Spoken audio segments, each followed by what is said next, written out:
Hello, everybody. How is everybody doing today? Corey Poirier back here today, founder of Blue Talk. And it's so exciting to be back here with you today. We have a guest coming up soon, I believe. I wanted to see how everybody is making out today. Hopefully everybody's having a fantastic day. I know I am myself. And I'm super excited to be in the process of us launching the two newest books in the series. So I'm hoping that everybody is doing super well and keeping well and all that kind of good stuff. I'm going to bring our first guest on right away. I see her in the backstage area. So what I wanted to just mention really quickly is we're going to be talking today about the Blue Talks book series. I have volume 1 here with me in the office so you can see what the book series looks like. Also wanted to mention that with the book series, we do have a bonus that comes with it. And the bonus is essentially that if you grab a copy right now during the pre-order stage, I'm going to put the link up here on the screen, you actually get access to a bonus of a 60 to 90-minute Q&A, Ask Me Anything with me. And then also Kelly this time has added in a bonus at least 60-minute Ask Me Anything with Kelly. Kelly Filardo is essentially the operations manager on the book side going forward in 2021. And she's also an Amazon bestseller strategist. So she'll be able to teach you a lot of strategy around writing and releasing your first book. So those are some of the bonuses you get if you grab the book during the pre-order stage, which is roughly, it looks like it's going to be January 4th-ish. We'll be going over to Amazon. So this offer basically is good until we go to Amazon. So that's what's going on today and with the book. And without further ado, I want to bring on my first guest. So Joanne, super excited to have you here today. And Joanne, what we've done with these, because they're just short interviews, rather than me going through a full bio, we usually actually get the person to come on and tell us a bit about their chapter in the book to get things kicked off, and then also why they wanted to get a book out or story out into the world right now. And then we usually get to learn about the person during the interview itself. So, Joanne, can you welcome, and can you tell us a little bit about your story in the book and why you wanted to be involved in getting your story out? Absolutely. Thank you for having me on, Corey. It's just my pleasure.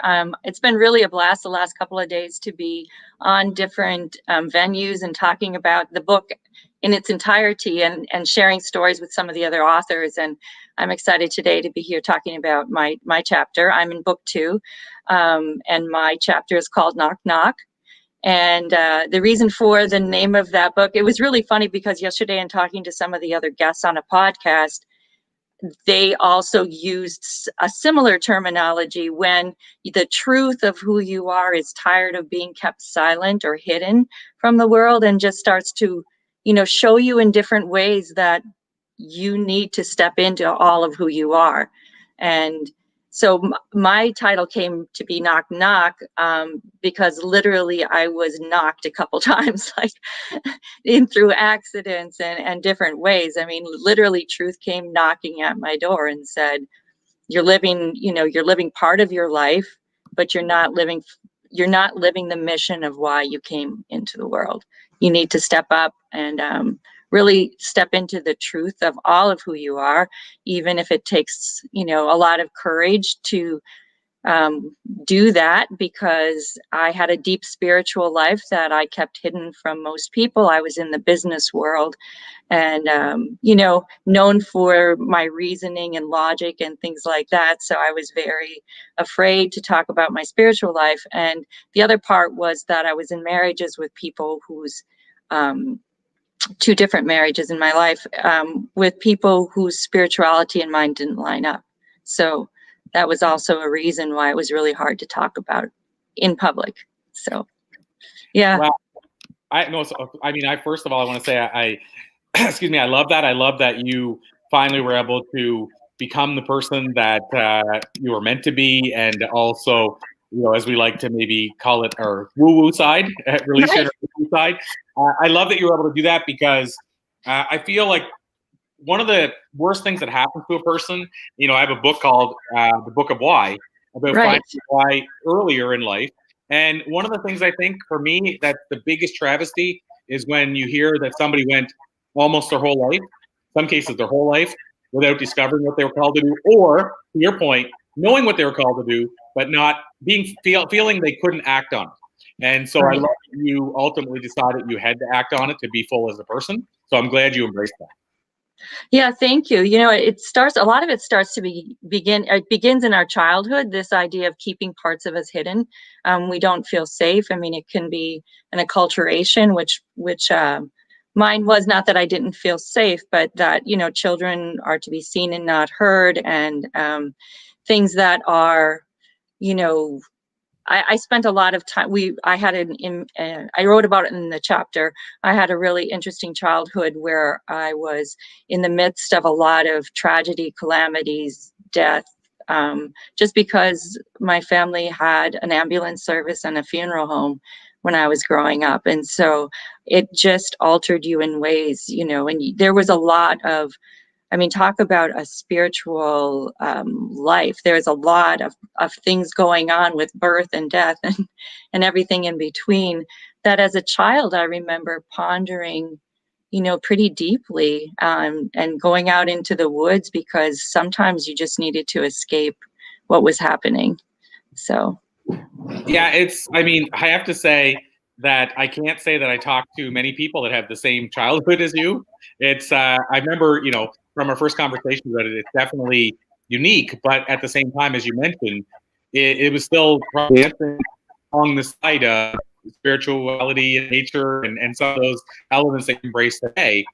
I will say, I'm glad, this is for people on the outside looking in, I'm glad you did embrace it because of the fact that we got a chance this past week, last Sunday or Sunday before, to do a vision board with you as part of a workshop. And if you would have never embraced that person you are today, I'm thinking it's probably less likely you would be doing workshops like that. Yeah, that's so true. And you know what's been really fun is in the last weeks, just out of the blue, I've gotten some emails from people who attended a vision board workshop with me in past years, and just saying that, you know, maybe it didn't all happen in the first year, but now it's been 2 years or 3 years, and not only did it happen, but it was magnified in ways they never could have imagined, which is, you know, what I talk about with that part of my work too, is that, you know, we can't conscript it and restrict it, what our vision is. We should put it out there and keep taking actions toward it, but leave it open to the universe, you know, to really help us manifest it in bigger and more amazing ways. Yeah, I think that's an important point. And you mentioned that when we were doing the vision board, is that you shouldn't try to limit yourself or put a timeline on it that it has to be this week or it doesn't matter or it doesn't count. And, you know, and I think I mentioned like my last vision board that I worked on was, I think it was, let's see, I'm trying to think how long ago it was. But anyway, 5 years roughly ago, we put the vision board together. Most of the stuff was achieved in the first year or two, but even there was some stuff that was just achieved in the last 6 months from that original vision board. So imagine if we said, well, the end of the year we didn't achieve it, let's scrap it and put a new vision board up and ignore those things we didn't achieve because we didn't achieve them in time. You know, I'm glad.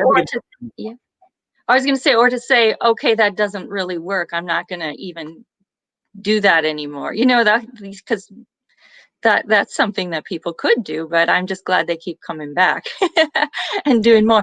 But you know, you come to a really important point too, Corey, and that is, I mean, it made me think of it, is we can think that the vision that we had was completely manifest, but what I have found is the next year it continues to grow, and you know, you thought that it was there, but it wasn't. It's still moving. I think, you know, because if that's still part of your life path, it just keeps evolving.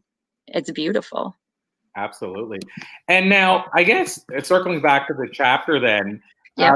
can you talk about what was maybe I guess, and I know you touched on it a little bit, but can you talk about what was maybe the defining moments for you that you feel were that, you know, those moments where all of a sudden you embraced the thing that you were trying to hide from people, if you will? Yeah, absolutely. One of them was I ended up in the hospital all alone when I was 24 years old, I believe, 25, somewhere in there, down in North Carolina. I was working for a big bank down there, using my head in managing operations projects, you know, for this big entity. And I ended up with this really sick, and nobody could figure out what it was. I ended up, it reminds me a little bit of what's happening now. I ended up at the end of a ward in quarantine from the rest of everybody, and the people that cared for me would come in completely covered because they couldn't figure out what was making my organs enlarge. And it just it was happening, and it was going from one organ to another. And I really thought I was going to die. I didn't. And one day, when it was, when I was probably to the point where I just really thought, this is it.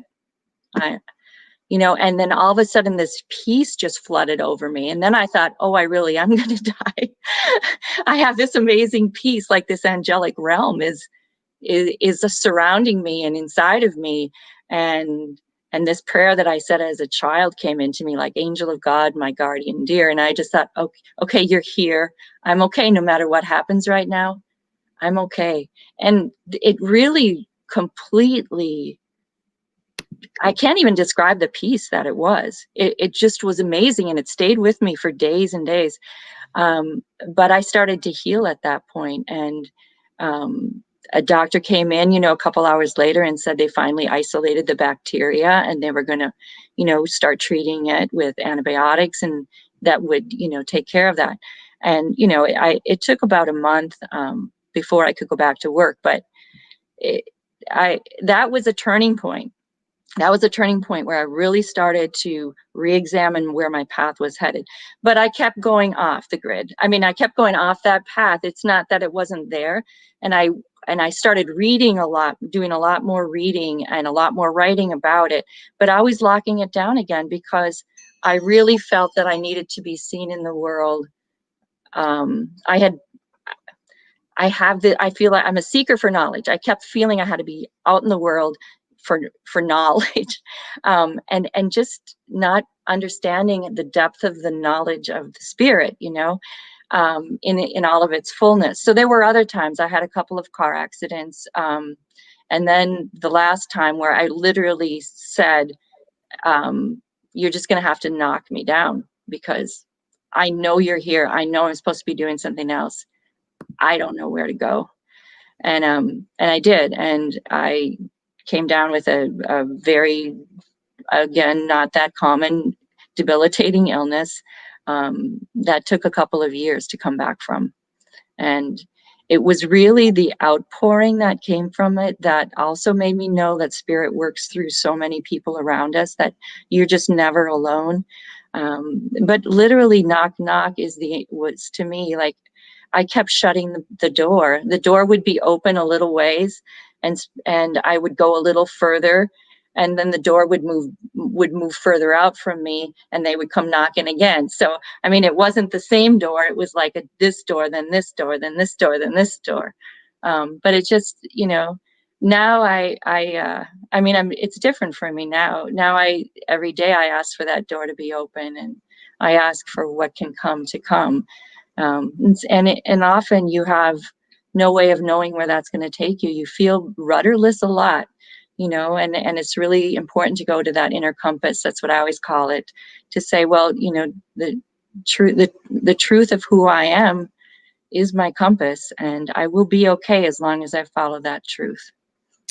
Wow. Well, Joanne, and there's never enough time for this. Never enough time. But I'm going to call it a to be continued with your permission. I know we've had you on recently for an interview, but I'm going to call it a to be continued because, I want to keep this conversation alive.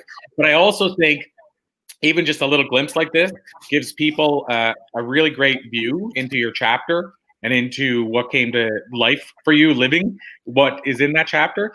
So I want to, first of all, thank you so much for joining us today. But I also want to ask you maybe the most important question, which is how can people learn more about you or connect with you further if they want to learn more? I mentioned your video workshop. I know you do other classes. So can you tell people where they can find more about you and maybe a hub they could go to? Yeah, well, the quickest way to get in contact with me is my website, which is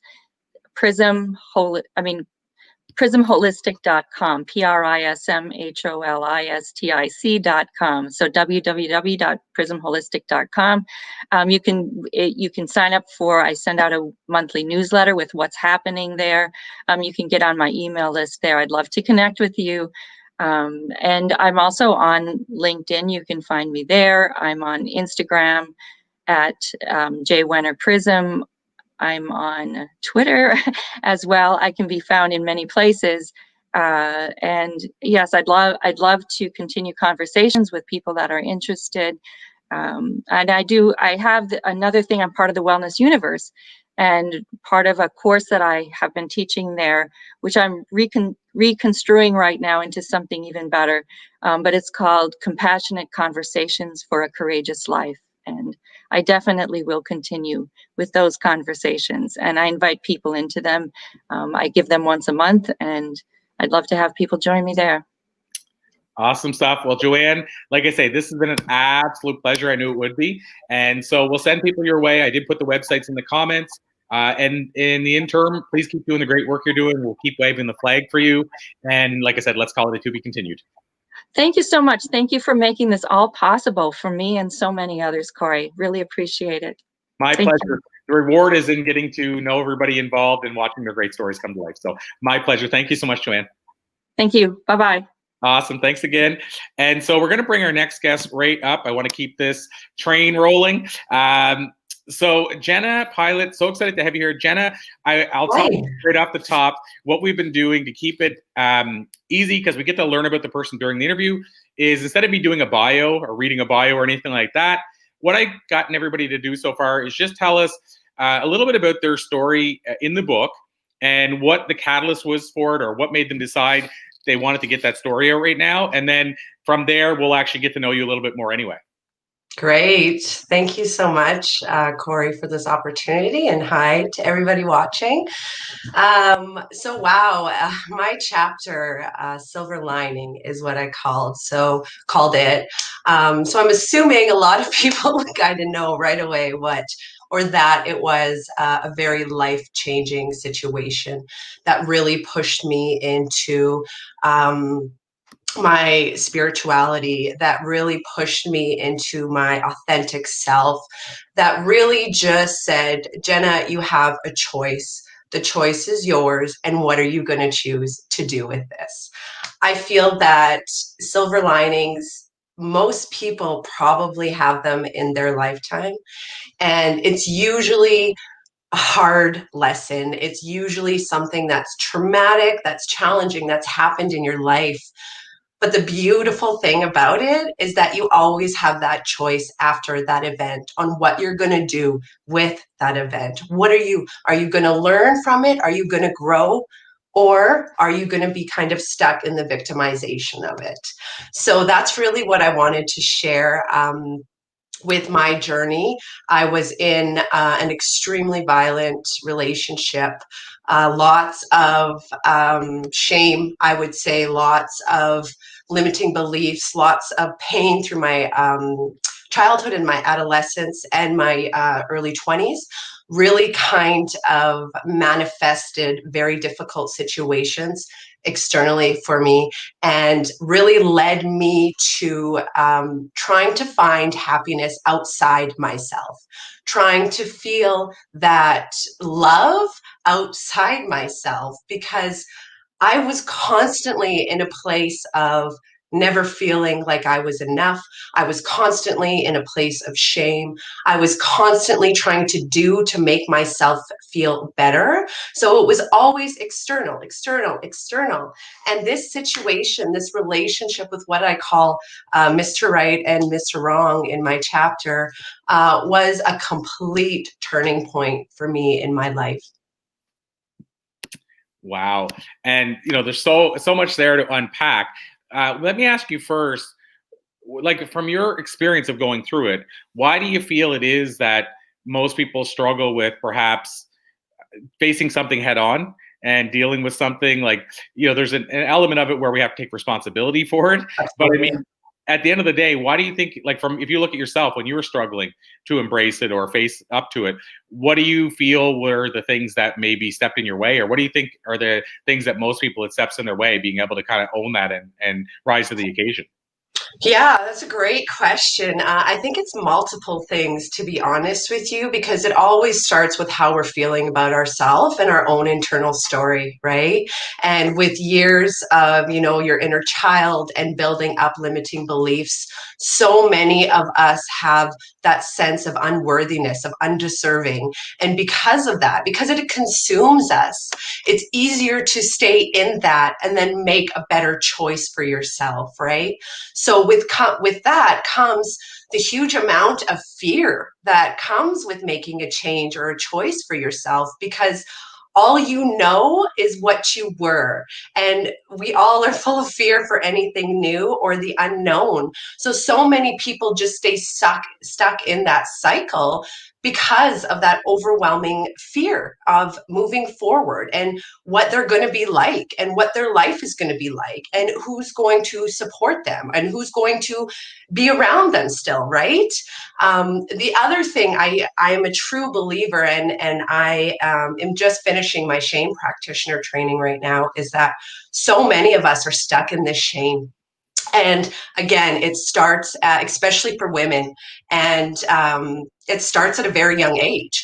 And the more we kind of get shamed for what we believe, what we want to do, how we want to be, how we want to live, the more likely we're going to stay stuck in that spot, because it's scary to address it. It's scary to really own who you are and release all of that shame. So I think it's very individual, of course, but I think those three components really keep people stuck. If I could say, sometimes in that victimization of things keep happening to me, things keep happening to me. And until we change that thought process that I am creating this, things aren't always happening to me. Wow. So it's kind of interesting to me when you talk about that in terms of things are happening to me versus for me. And I talked about this yesterday when I did a Facebook Live. I talked about a thing that I use in my life called E plus R equals O. Mm.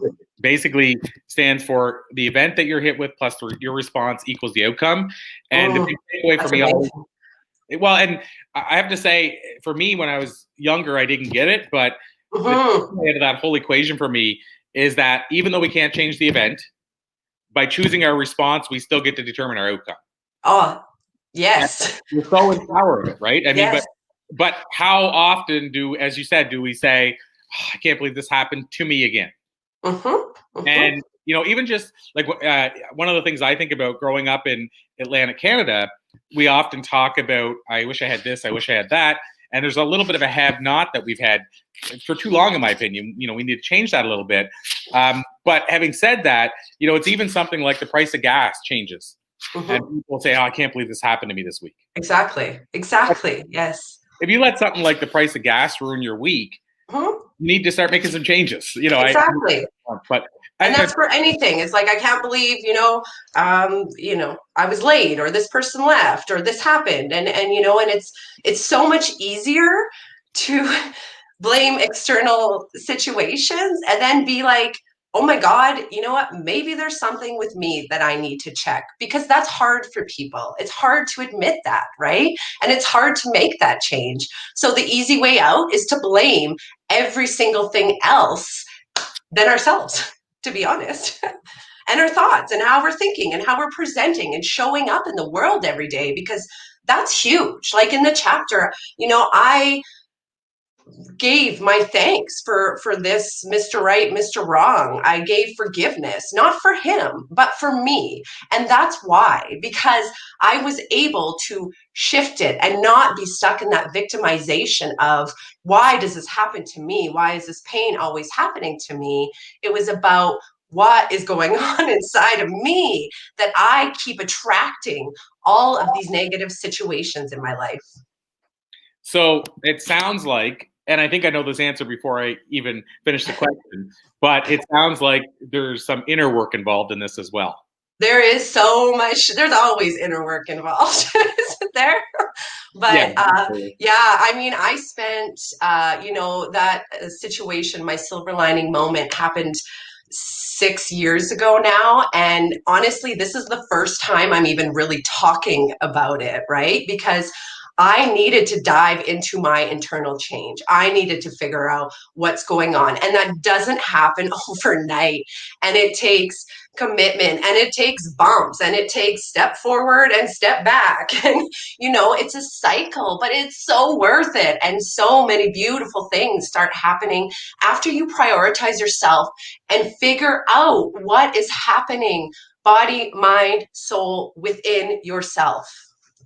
Well, one thing I'll say too is it doesn't happen overnight, but I think in a lot of cases the inner work is its own reward. But I'll also add, I feel like one thing that a lot of people struggle with is realizing that you also need to be, for lack of a better way of saying it, past the situation. Like you have to, like if you went through, and this example I've used before, but if you've gone through a bitter divorce, but you're still bitter right now, you probably shouldn't go on the stage talking about how to get over a bitter divorce. No, yes, exactly. Trauma. Yes. So you said it took 6 years, and now you're just talking about it. Well, you probably, I want to put words in your mouth, but I'm concluding that probably part of that was you needed to have gone through it, done the inner work, and felt like you're now on the other side where you can help other people through it. Absolutely. Because, in a way, if I wouldn't have taken the time for myself, I would have kind of felt like a little bit of a hypocrite, right? Too, being like, if I'm still stuck in the kind of more of the victimization state, then why would I talk about, igniting your self-love after something like that happens? Because to me, that's a little fake. And that's why you have to really, and even with the women I work with, you need to show up authentically on who you are. So I wasn't ready to talk about it until now. And now it just felt like the perfect time to be able to share this with everybody, but especially women, because we both know that there is a higher percentage of women who are living in or have had experienced a domestic violent relationship. So one last question I want to ask you then, Jenna, before I ask you the final one of how we can learn more. But before we go there, one last question, and I'm trying today to mix it up and ask a different question to each person that I haven't asked in the previous day at least. But here's my question that I've asked probably, no joke, probably 5,000 times, and yet I never get bored of the question or the answer. But the question is the time machine question, in the sense that if you could jump into a time machine and go back and talk to a younger Jenna and give her one piece of life advice, what you've learned in the years since. Now, I'm going to add something to this, but I'm going to say, what would you tell her? But the addition is you might even decide it's what you would tell that younger version just before this whole situation that you had to eventually go do the inner work for. But you can decide when the time is. But what would you tell that younger self? Wow, that's a great question, by the way. You know what? I don't even need to think about it because the answer just popped right in my mind. And what I would tell little Jenna is that you are just so worthy and you are loved exactly the way you are.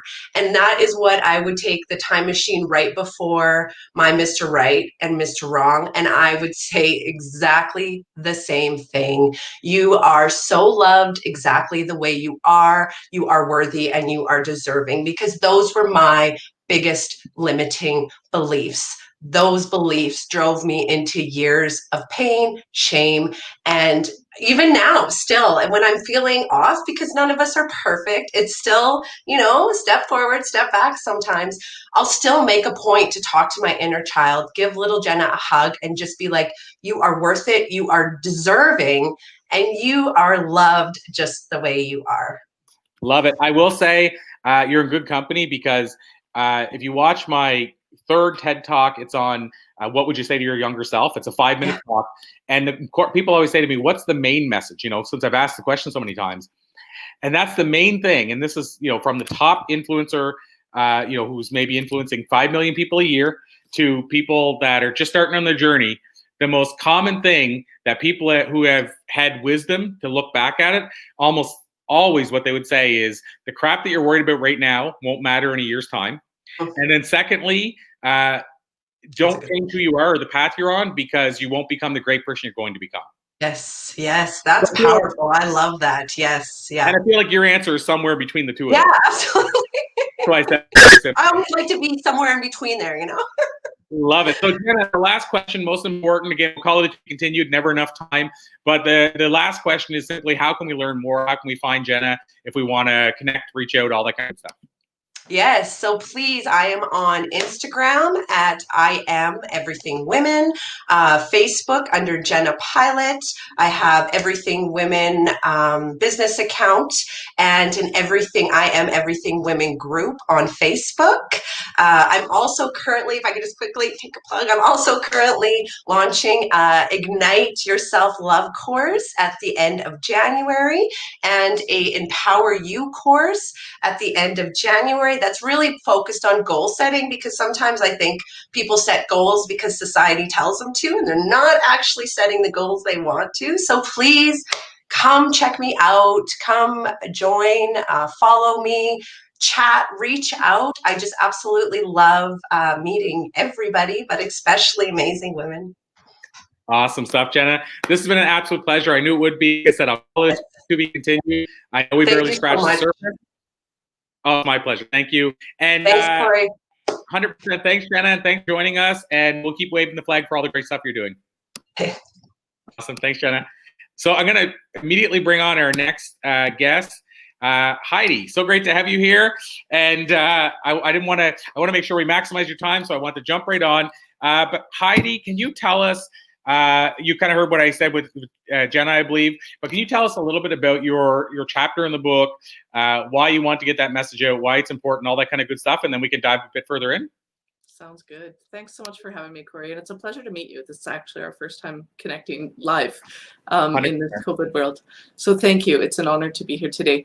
I wrote this chapter because I lost my husband suddenly and unexpectedly December 27th, 2018. And what I've learned in the last 24 months is that many of us haven't been taught how to grieve. And many of us want to grieve better. We just don't know how. And we don't know how to support people.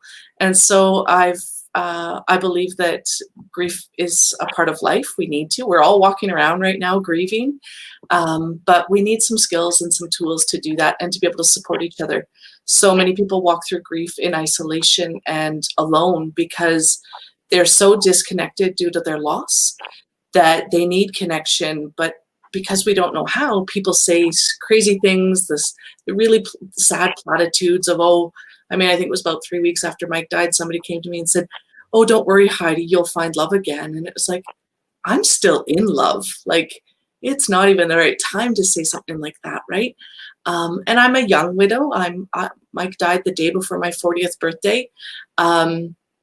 And so I really wanted to make sure that people could find some of the right things to say, that we could release some of the judgment that comes with grief, because we all grieve differently and we all have our own journey within grief.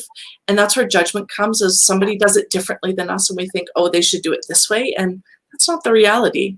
And the judgment within ourselves. I mean, I've judged myself going, it's been a year. Why am I still crying? And, you know, when we can release those judgments, we can actually see some of the beauty in grief and see how much love is there. And that's what grief is. It's just love, because we've loved somebody so deeply. So that's why I've written the chapter. I think that people want to grieve better. I want people to have some opportunity to experience that. Wow. So this is so timely. And at the same time, you know, there's a couple things I'd love to unpack there as well. But you know, one of the things about the grieving, I'll start with the first side, which is the idea of, you know, us saying something that when somebody's grieving that we probably shouldn't say. And I think this goes back to what you just said, which is we don't know how to react. We don't, like, I think that, I mean, I'm not going to speak for that person because I don't have a clue who they are, but I feel like somebody could easily say that to you thinking, I got to say something. And then they think this'll be the right thing to say. And then maybe not, but after they kick themselves saying, why did I say that? And so there's a whole bunch of things happen there. On one hand, they don't know what to say and they get awkward. And then sometimes they say things that then upsets the person, but they didn't mean to. And it's like this whole thing where we don't know what to do about that. And so we just kind of wing it. And lots of times people say nothing.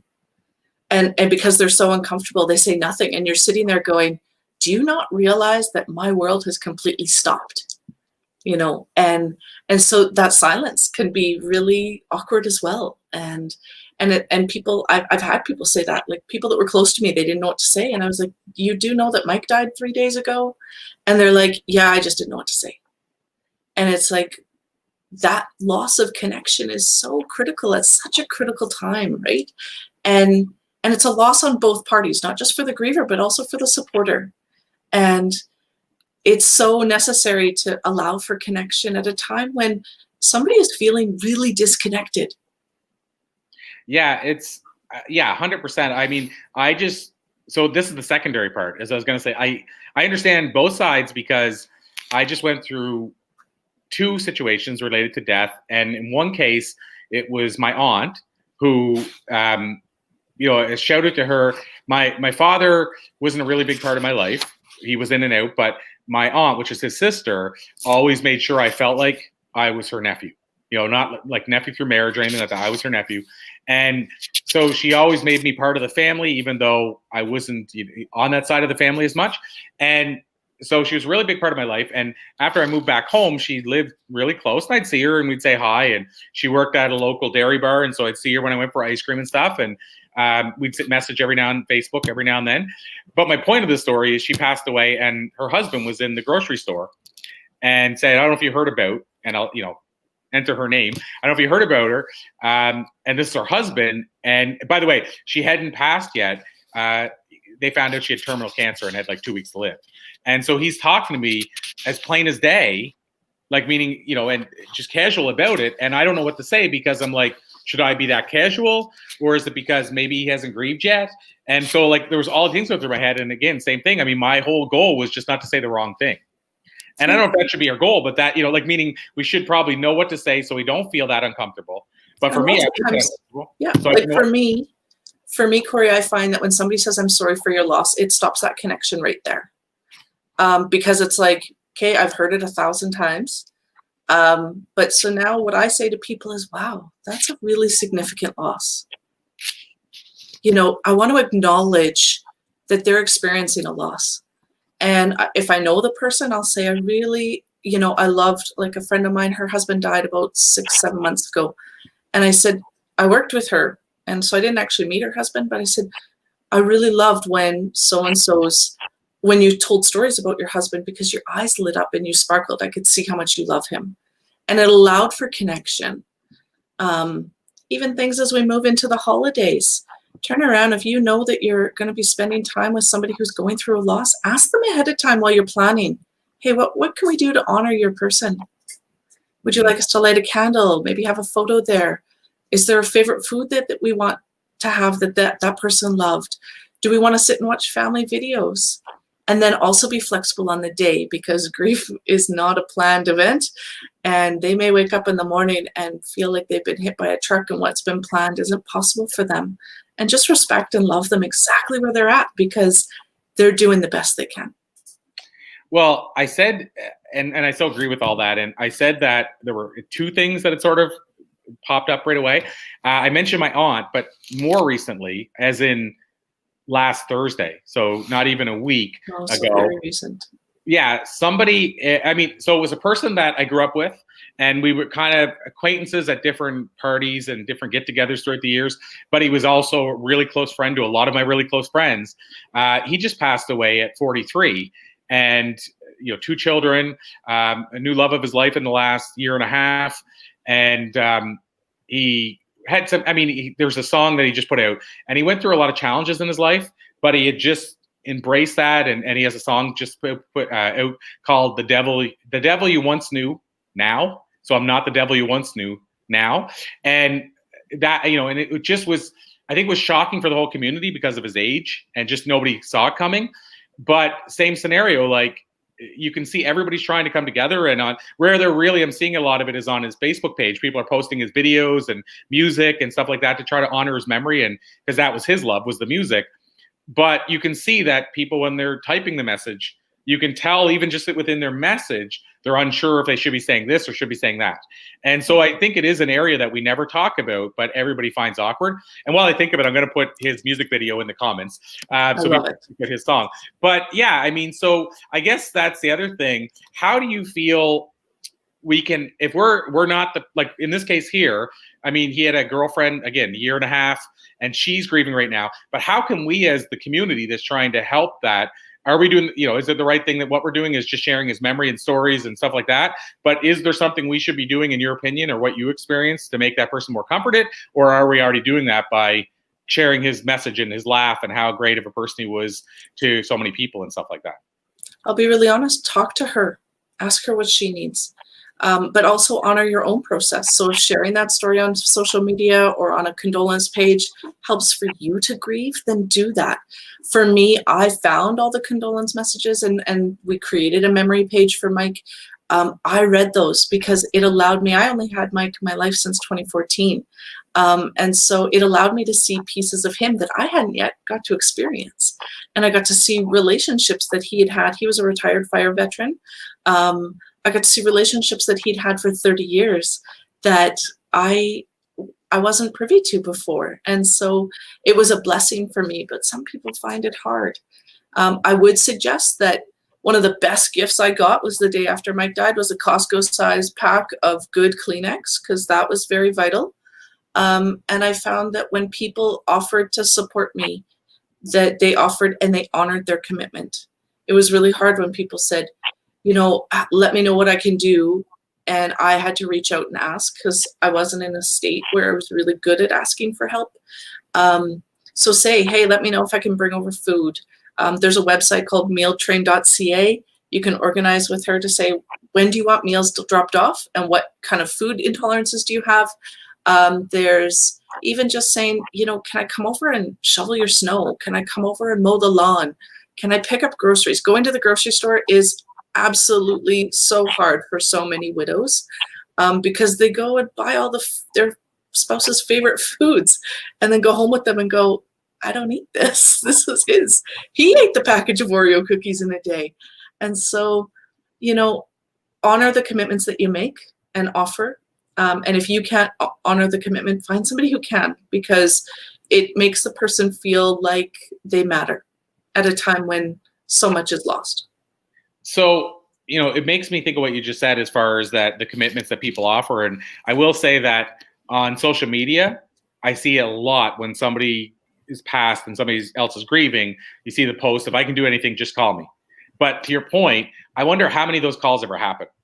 And you know, and I'd like to think 99% of the people that put it out there are willing to help. I mean, there's always probably going to be that rotten apple who's putting it out there just to look good on Facebook. But I would say most people want to help. But to your point, they actually, I think, honestly think, well, if they need me, they'll call. But I know I wouldn't. And meaning if I was the one grieving, I mean, I know I wouldn't reach out. I would just want to be alone. But even though I want to be alone, I'm sure I would appreciate the support. Yeah. Like I might not I want to be alone, but I'm sure I'd appreciate the support. And know that the help might be needed in 6 months. It may not be right now. Like she's got family and supports all around her. We all flock. And that first 2 weeks is crazy and full. And you actually look forward to when the house empties and you can have a little bit of breathing space and really cry.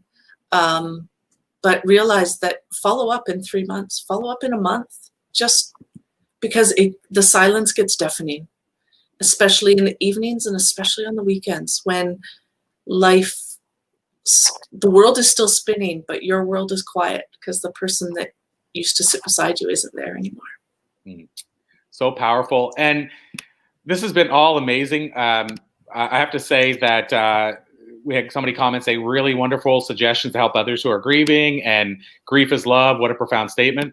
Heidi, this has been an absolute pleasure. And as I mentioned the last interview, there's never enough time. A subject like this, I know you and I could chat for an hour and people will get something from it. So let's call it a to be continued. I say that all the time, but when I say it, like the commitment thing you mentioned, I'm sincere about it. Let's make it happen again. Today was meant to obviously be a quick interview just to talk about the content of your chapter, which we certainly explored. But Heidi, the last question you heard me ask a couple of times probably, but how can we learn more, connect with you, or reach out, or what's the hub, or where would you send people?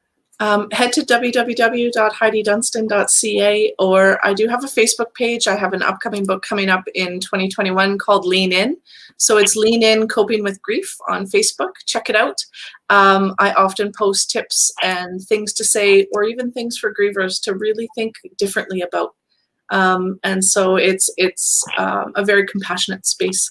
It's an honor to be a part of this book. I'm moving through volume 3 right now as a reader, and I'm grateful to be a part of the book and be able to share my story and hopefully help people grieve with grace. Oh, I love that. Grieve with grace.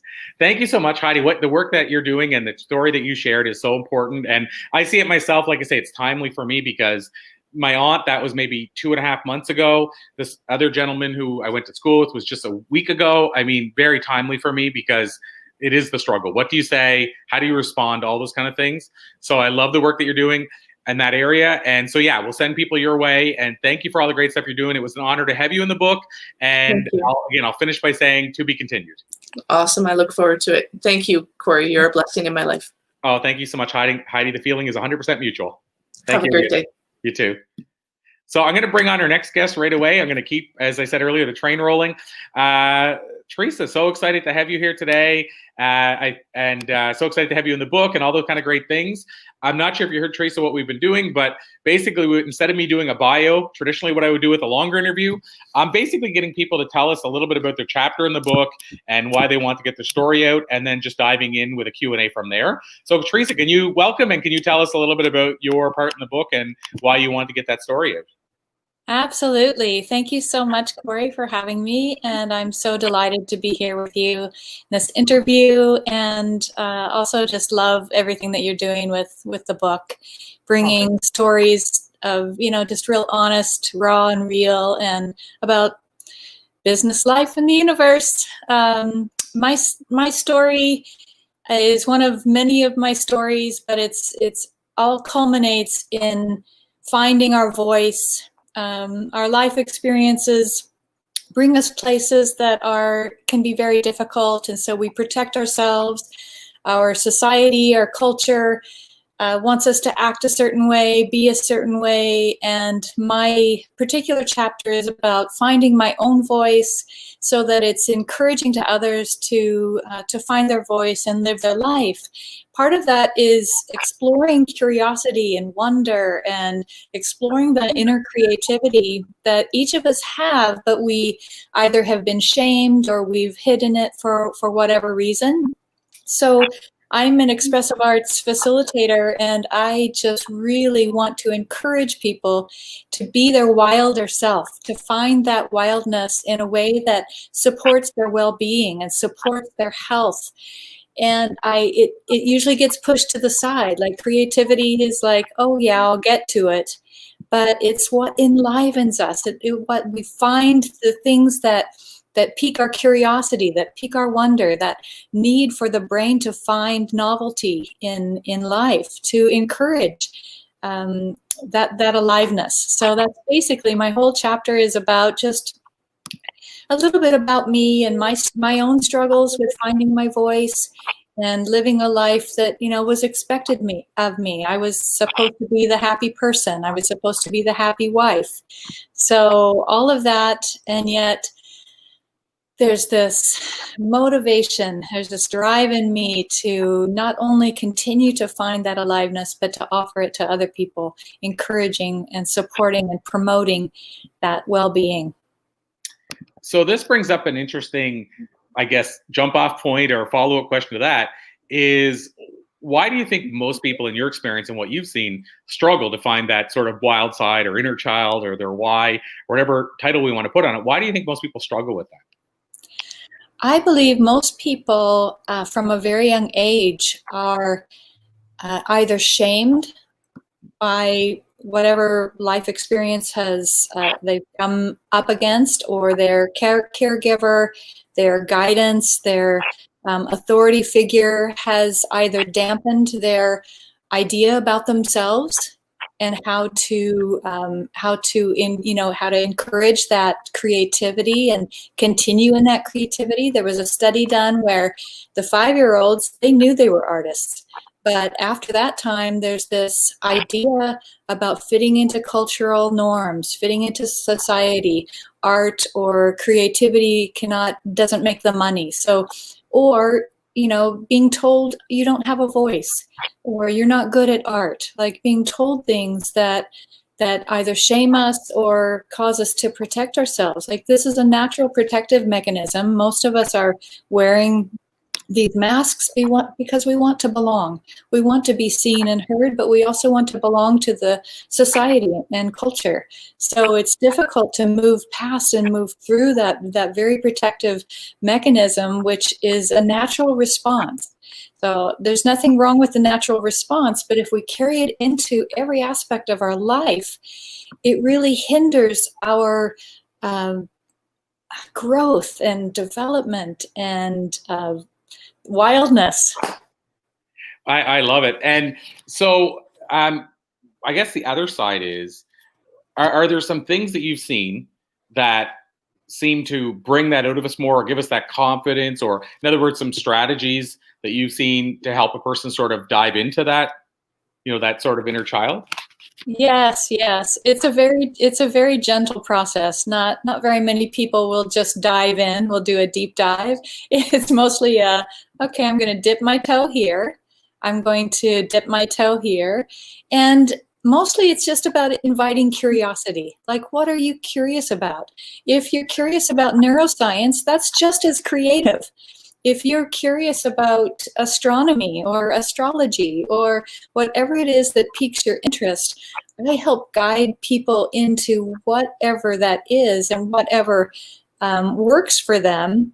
And I do it in a way where they can still be playful. So inviting playful curiosity and wonder into their lives on a daily basis really helps recreate some of those neural pathways that have just like our brain is an efficient energy machine, right? So we have these structured neural pathways that always go to the same place because that's what we've done. That's our pattern.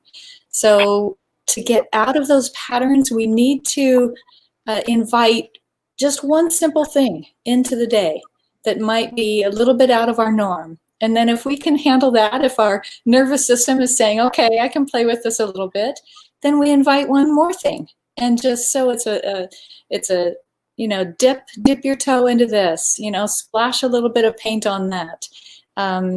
Get your crayons out and see what kind of wildness you can get into just with simple movement. Play your favorite music and just move with no one else in the room, right? So it doesn't have to be that you're doing this art in a performative way. You're doing it for yourself because you love yourself so much.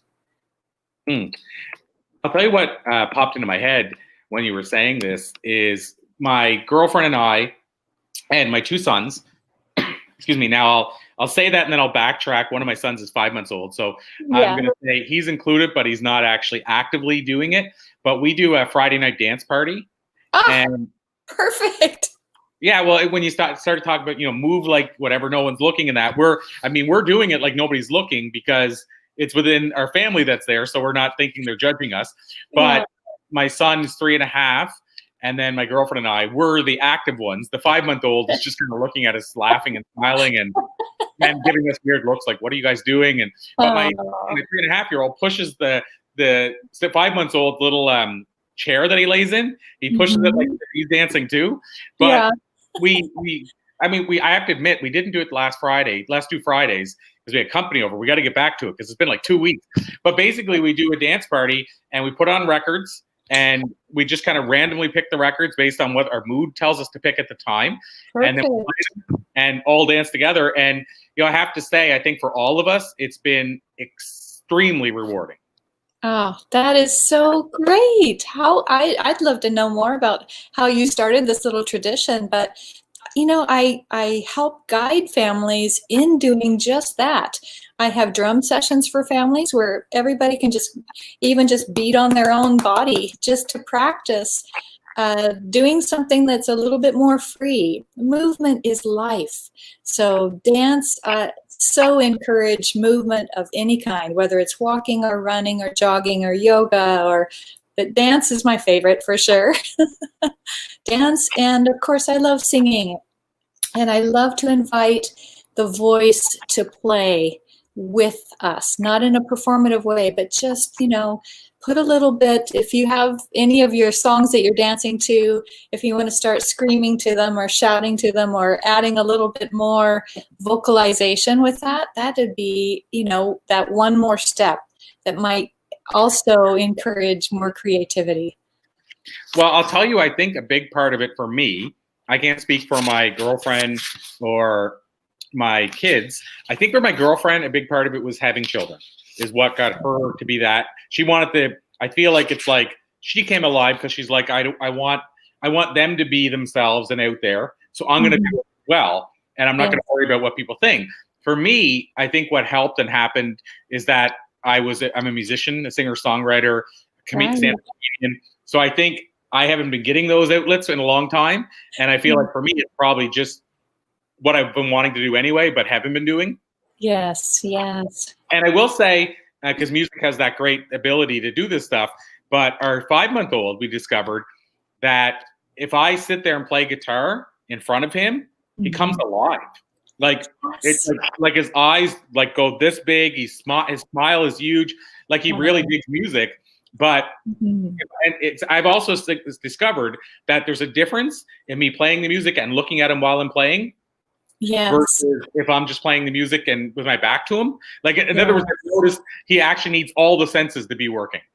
Yes, absolutely. And that is so beautiful that you've said that.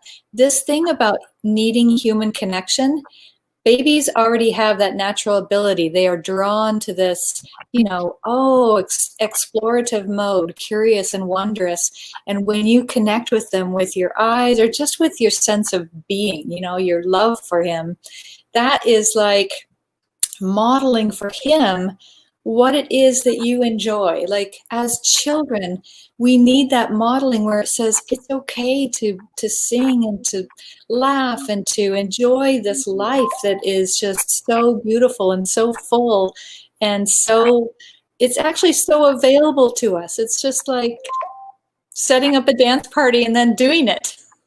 Well, I feel like the big challenge, I've asked each person, why do you think people struggle with doing this? Taking the action. I feel like one of the struggles with being wild is just the idea that we're almost conditioned as kids, but when we get into our teens and older, that we try to have a dance party or have fun, and our parents are like, oh, don't be so childish. Like it gets blown off, like you shouldn't be doing this. And I think that all of a sudden, it's easy for that kid to grow up thinking, okay, this isn't acceptable. You can't just. And so I feel like when I ask, what do you think the setback is? I think that's one, because I know I told other people that we do a dance party. Now, you bear in mind, my girlfriend's filmed it a few times, so I don't know if she plans to put it online at some point, one of them. But I don't know her reasoning, but we don't care. But I know other people, when I've said we do a dance party, I could see them tense up, almost like I'm telling them they have to do a dance party. Yeah. Like they're nervous that just by talking about it, they might be into doing a dance party with us, and that careful. Yes. People are about just being themselves and just letting go. Yes, conditioning rules. Like conditioning just rules us. And like I said, those neural pathways are very structured. Our brain, our body creates this myelin sheath that reinforces those neural pathways. So in order to break out of those modes, it has to be purposeful. It has to be intentional. And like your girlfriend has mentioned, like she wants the children, she wants to enjoy them.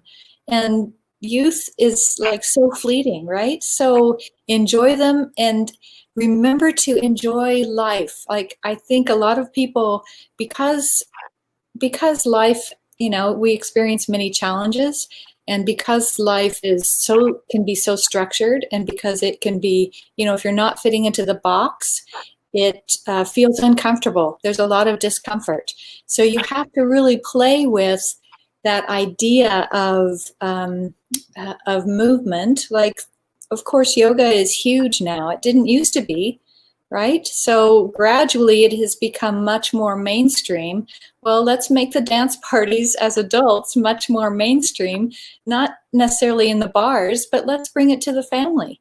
Let's move and play as a family in a way that enhances, like, you know, that glow from your child's face. That's what we want as adults, right? Why do we lose that glowing aliveness that is actually very readily available, except not necessarily condoned in society, right? Or not necessarily accepted in society. We have such a strong need to belong, such a strong need to fit into the mode, and we get into our patterns because that's what's expected of us. We have to make a living. We have to do this and that and the other. I'm not, yeah, it's all like this big package, but I help you unravel just little bits at a time. A little bit of journaling, a little bit of poetry, a little bit of music, a little bit of movement. Expressive arts encourages all of that. Drama, drumming, anything that you can do that piques your interest, that piques your curiosity and wonder, step into that just lightly, and then start to build a repertoire, start to build a daily practice that encourages that. So Theresa, you know, this has been so enlightening, and again, all these interviews are too short. I wish we had hours, but let me ask you, last question, most important one. How, you mentioned when you're working with me, I do this and I do that. So it's a good segue to say, how can people work with you? So how can they connect with you? How can they reach out? And then also, you know, potentially that could lead to them working with you. So is there a hub or a place you would send people? Yes, my website is theartfulway.co, and it's definitely .co, not .com. The Artful Way, because it's the artful way of living a meaningful and purposeful life. That's the entire title, but theartfulway.co. And I am on Facebook. I am on Instagram, The Artful Way. So you can find me there, and I have offerings for really beautiful creative meditation that is not just, that involves movement and human connection, so it's co-creative. I offer drum sessions for families, for private one-on-one consults. There are many ways that we can work with families or individuals. Wow. Well, like I say, Theresa, this has been an absolute pleasure. And I have put your website address into the comments here. So we will wave the flag for all the great work you're doing. Thank you ever so much for joining us today and being involved in this project. And we will talk to you in the very near future. So again, to be continued, my friend. Yes, be wild. I love it. Awesome. Thank you so much, Theresa. We so appreciate it. Thank you. Thank you. So without further ado, Amy, bringing you right on. Like I said, Hello. I'm calling this the train. Let's keep the train rolling. Let's keep it rolling. 100%. So, Amy, I don't know if you heard how I've been opening this up with everybody, but normally I'll do like a bio and stuff like that. But with such a short amount of time, rather than me reading a bio, I think it makes more sense to get you to maybe start off telling us a little bit about your chapter and why you want to get your story out in the world right now, why now's the right time. But first, welcome. So welcome, Amy. And then can you tell us a little bit about your story in the book, and then we can dive a bit deeper. Thank you. Thank you for having me and for inviting me to be a part of this book. Let's get into the meat and potatoes, because I'm all about meat and potatoes, right? Gotta put some meat on those ribs, right? It's like winter in the Northeast, man. Can't do it without mashed potatoes. So the essential void. It came to me, oh God, I put off writing this chapter for a month. And I say right in the beginning, I thought when you invited me, I was in the throes of animal communication and enlightening dog moms to live their best, most vibrant life that they could with their dogs. And I didn't realize that when I said yes, I was in the middle of my essential void, which is here I was, but there was a jump, a quantum leap, so to speak. I was here, but it wasn't where the universe wanted me to be. And I had to grow to get over here to the next best version of myself. So how did I do that? Essential oils and listening to my body and putting them together. So the essential void, essential oils, it's a growth period, but it's a period where you feel, some days you wake up and you just feel like you're dying. And there's, as humans, as people on our journey, so many emotions come up as we grow. They're called growing pains for a reason, right? So for me, it was control. It was, what would people think of me? Letting go of this business that I've held on to for 5 years and exploring a new business, because I got into essential oils to help dogs live their best lives. And all of a sudden, kid bomb, okay, carry on. Carry on. This is real life. I have no childcare. So it's all about stepping into that next best version of yourself. And when I said yes, I didn't realize that I was on the cusp of that next best version. Just like that. Why don't you go in the other room? I'll come check in a minute, okay? Good job. And it was owning the fact that I'm a mom. I'm a business owner. And that guilt comes up. And how do I navigate guilt? And how do I navigate this feeling that there's this new idea on the horizon growing within me, that I don't actually have any desire to train dogs anymore and to communicate with dogs and to do animal healing sessions. And I'll never forget the day that I actually stepped in and accepted that I was in the void.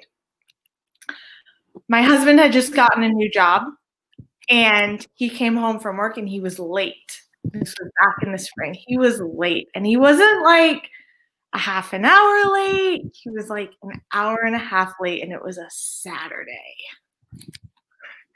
Brand new job, Saturday. He works at an organic veggie farm, and it's a great place. But that day in particular, I was like, what about me?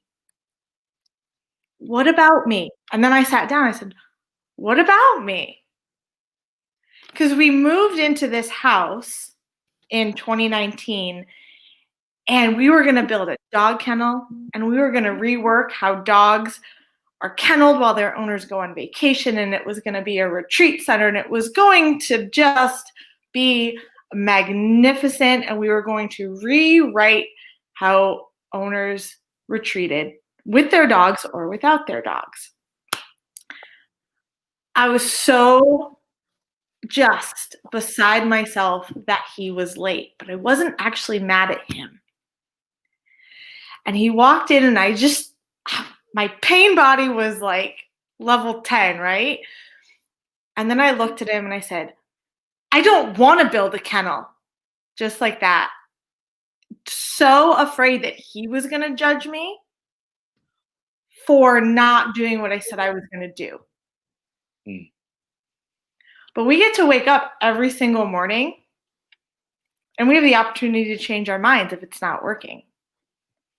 And he looked at me and he said, I don't care. I was like, what do you mean you don't care? We bought this house, we bought the land, like we planned it all out. It was on my vision board. I was holding on to a sense of control that I had to do what I said I was going to do. And that day, when he came home and I said, I don't actually want to do that. I want to build my house. I want to grow into this home body. And how funny that 2020 has been all about that, right? I was like, I want to teach people how to create a thriving home. And in order to do that, we've got to move all of these emotions, and we've got to let them up, and we've got to look at them. And sometimes they're not so easy. And I talk really, really a lot specifically about using essential oils to flow through those emotions. Because we can get caught up and we can get stuck. And if you're like me, you can be stubborn about it. Well, I'm just feeling this way, so I'm just stuck feeling this way forever, and nothing can change that. But that's not true. These feelings come up in us to be looked at, to be explored, to be released, so then we can grow into the next best version of ourselves. And if we're not looking at those parts of ourselves, it will manifest in our body. And essential oils, you can bridge the gap between, okay, I'm having this physical experience come up. For me, this last week, my eyes, the skin around my eyes got all dry because I wasn't seeing what was next, because I'm still flowing through this void. And you can dissect, okay, what is the deeper meaning behind this ailment? What is the emotional connection? And how can I pick out intuitively the essential oil to help me flow through this and clear what wants to be cleared with ease, rather than having that giant meltdown that I had, projecting it onto somebody else, because it wasn't actually him. He was simply a catalyst for me to say, what about me? Oh, maybe I'm growing into something different, and that's okay. I didn't think it was okay. So I really dissect that in my chapter of voids happen, and all of this stuff from the past comes up, and essential oils can help us stand in that observer role to flow through them and not get emotionally attached to what we're feeling, and not create stories of, I'm so this and I'm so that, and I can't ever figure this out, and I'll never be able to create that much money. So that's what. So I have to ask you, we have just, and I like to give people an idea of how much time we have. We have about 3 minutes left, but I want to ask you, with essential oils, this is one of the things I've always struggled with. There's so many different oils. So how does a person learn? I mean, obviously working with you might be one answer to this question, but how does a person learn what each oil is for? Or, because you could spend, I don't know how much money buying all these oils, just saying I should just buy them. But obviously you want to attack, and I don't mean attack in a bad way, I mean you want to address whatever you need the oils for. So how does a person go about figuring out what oils are going to benefit them the most and which ones they should be using? Yeah, so it can be really overwhelming. I actually just put a blog post out the other day. I had no idea. That's what I titled it. All these things, I had no idea about essential oils. I use them for cleaning and to smell nice. But then I found this amazing book, and this is what I teach out of. It's called Essential Emotions. So I have a process that I've created where it's my Bible, and it breaks down every essential oil. And then there's an emotional meaning, and then there's the body, the physical part of it, and you can connect them. It's sort of like a roadmap. And then I have a journaling process that I'm certified to teach called DANCE, Daring Awareness Nurtures Creative Expansion. So the book breaks down the shadow aspects of like how that oil helps you move through the shadowy aspects that you're feeling. And then you take it and you're like, oh, where am I feeling stubborn? Where am I struggling to see the next step? And then you journal it out while using the oils at the same time. And it's amazing. And so really, truly, if people want to learn more about how to do that process, scheduling a call with me is the best way to do that. So then that's a good segue for my last official question, which is, of course, how we can learn more. Is there a place that you can send them to schedule that call? Or if they want to just reach out and say hi, whatever that looks like, is there a hub or a place you'd normally send them, Amy? Yeah. So the easiest, most direct way is just friend me on Facebook, Amy Neal. But I'm on Instagram, nostalgia_Amy Neal. And then my website, I have a blog, and that's my hub. That's where my information is.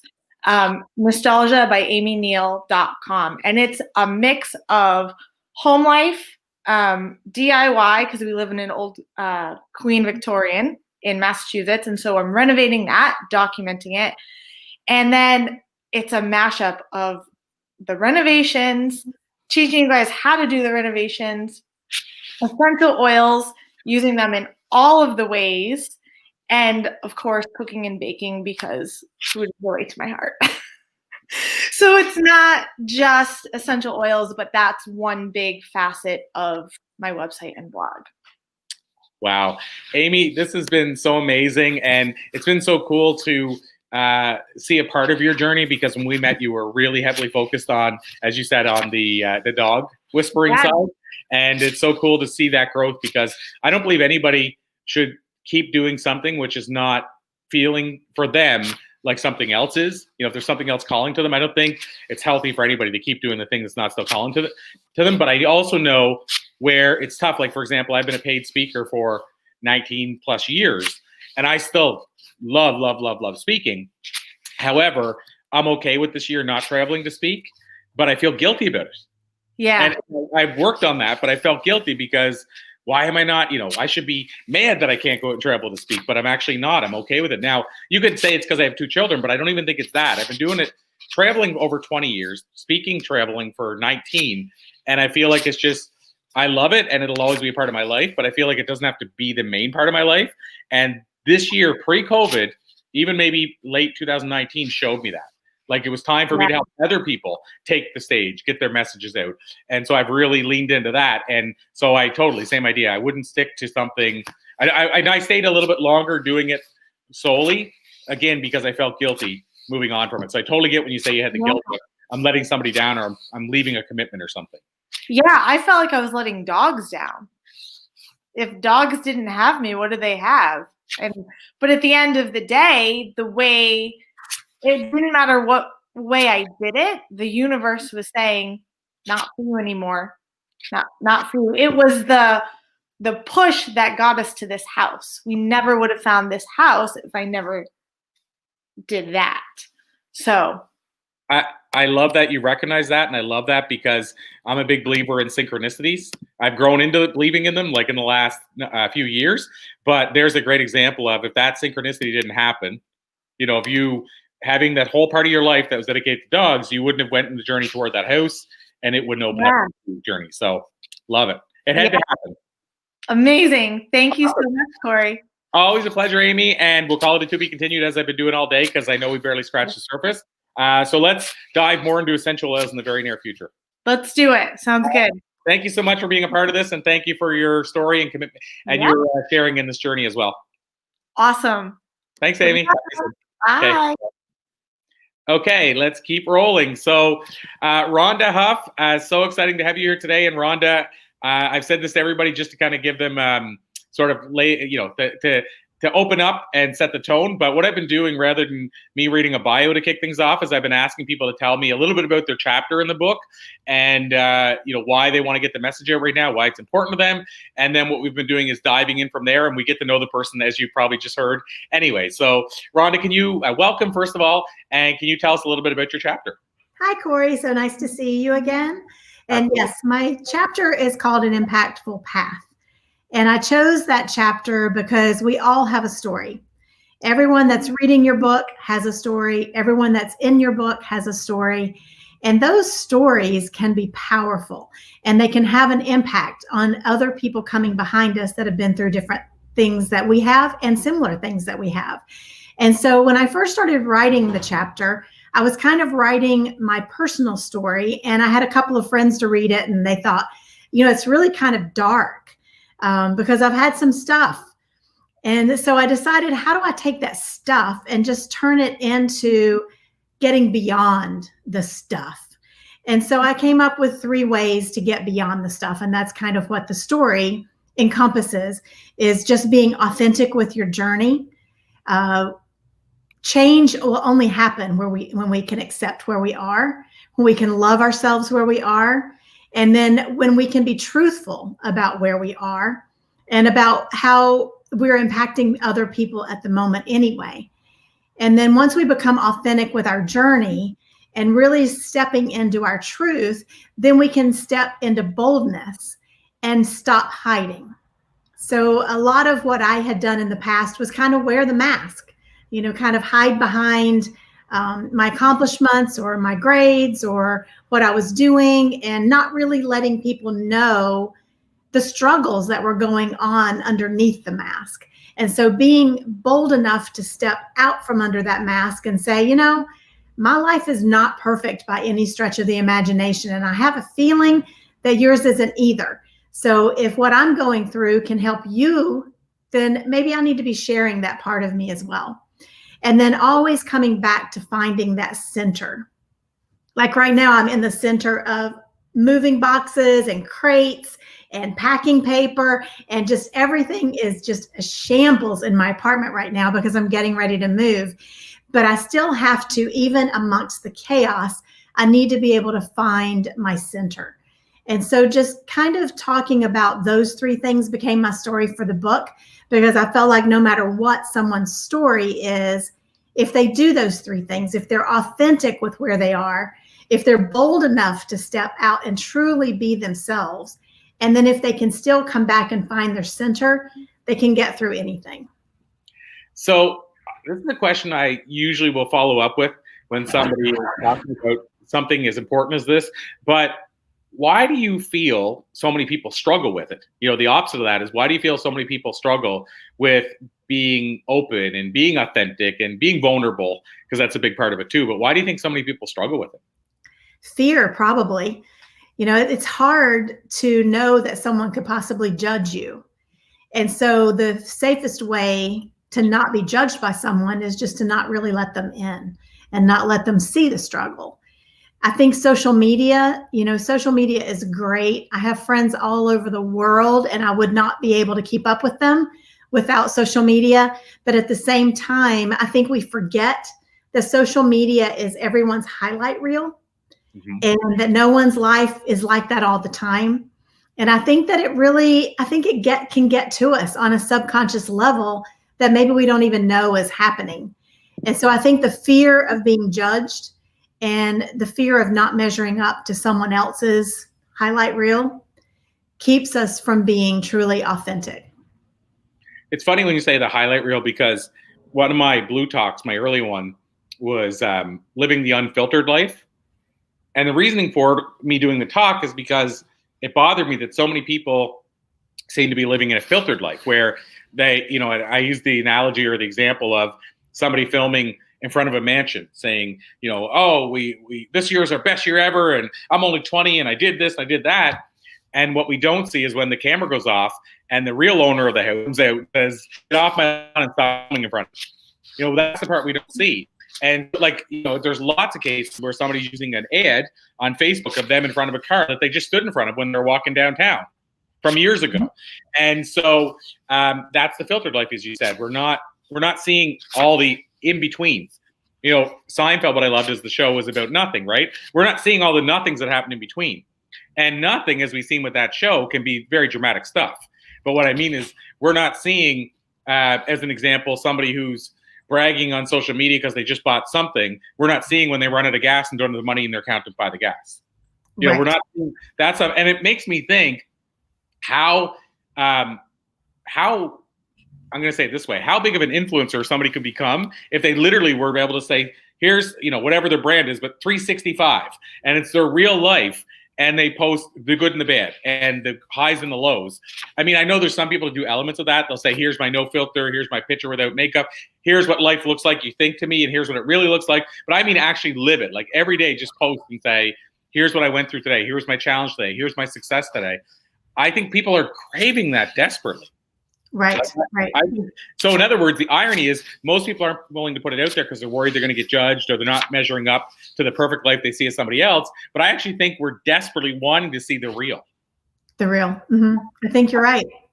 I mean, that's kind of my take on it. And like you said, the challenge is we're, in some ways, I guess if I go one step further, we're conditioned to believe that, you know, we shouldn't share this stuff, that nobody should hear this stuff. It's like, you know, I don't know. It's even like when I struggled in my life with, I had hypochondria, and for years I would never share that with a person because I thought that was somehow made me seem weaker.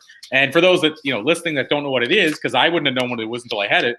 But basically, if I read about or saw something about a disease, I started developing the symptoms.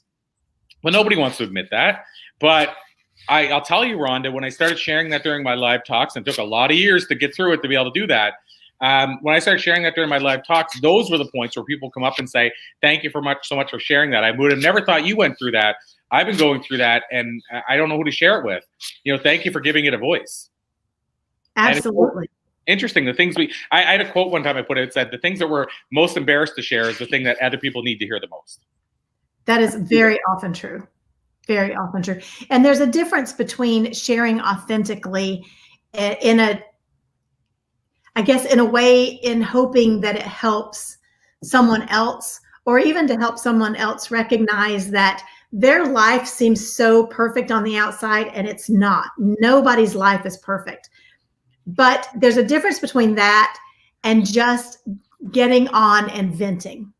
Like, you see some people on Facebook that they just want to get on there and vent all the time. And I don't think that that's necessarily what we need to hear either. But yes, when you can step in and say, this is what I'm struggling with, this is where I'm going, or this is where I'm coming from, this is where I am right now, this is where I'm going. Sometimes that helps other people walk a similar path. I know when my marriage fell apart, one of the things that I was able to do was help other people in a similar situation get out. And I would have never been able to really have that same effect had I not walked a similar path. And it was only in being able to share that very vulnerable place, which was not easy to do. No one wants to have to admit that they've been in situations that they needed to have gotten out of and didn't, and weren't strong enough at the time to get out of them. But when you see and you come from that place of experience, then you know where that other person is.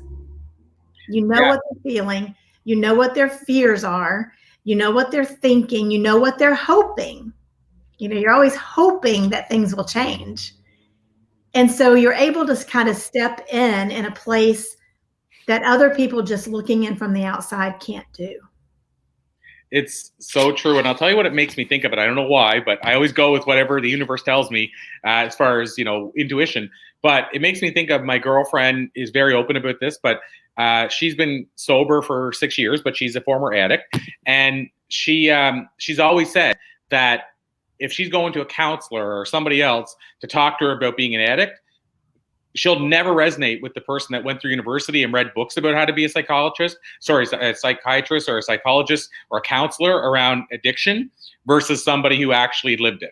So she said, I'd rather somebody that didn't even finish grade 12 or high school but lived it. I'll resonate with them every day of the week more than somebody who just read about it. And I believe that to be true for addicts. And I think that's why something like AA has been so successful over the years, because these are people going at AA and sharing in their meetings, sharing their vulnerability and their addiction story. And that's what rallies other people, because they're sitting in the room going, I've been craving today, but this person just told me they're still craving today. And they've been in this for 40 years.